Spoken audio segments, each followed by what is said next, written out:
अमी गांव में लोगों को पीने के पानी के हवाले से मुश्किलात का सामना है। गांव में सिर्फ चंद हैंडपंप हैं।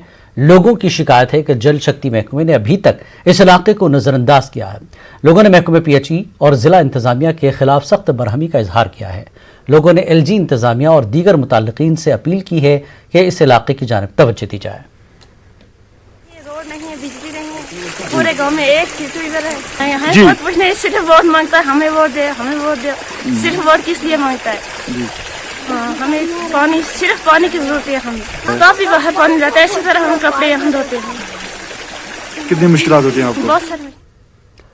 जम्मू कश्मीर में गुज़श्ता 24 घंटों के दौरान कोरोना वायरस से मुतासरा मजीद 8 मरीजों की मौत हो गई है। इनमें 5 जम्मू और 3 कश्मीर से हैं। इस दौरान 454 नए मुस्बत केस सामने आए हैं। 503 मरीज सेहतियाब भी हुए हैं। यूटी में अब 4908 एक्टिव केसेस हैं।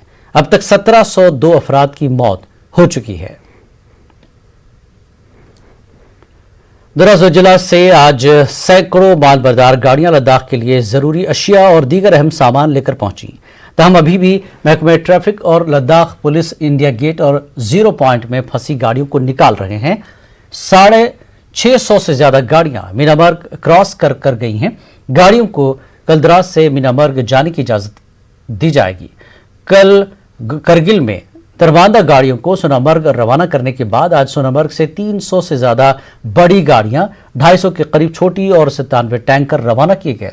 एक टैंकर बर्फीले तूफान की जद में आ गया था। इसको निकालने के दौरान ही आरओ की स्नोक्टर मशीन भी तूफान की जद में आ गई। इस दौरान कोई जानी नुकसान नहीं हुआ। इंचार्ज मीनामर्ग मोहम्मद बाकर ने न्यूज 18 को बताया कि 658 गाड़ियां सोनामर्ग पार कर गई हैं।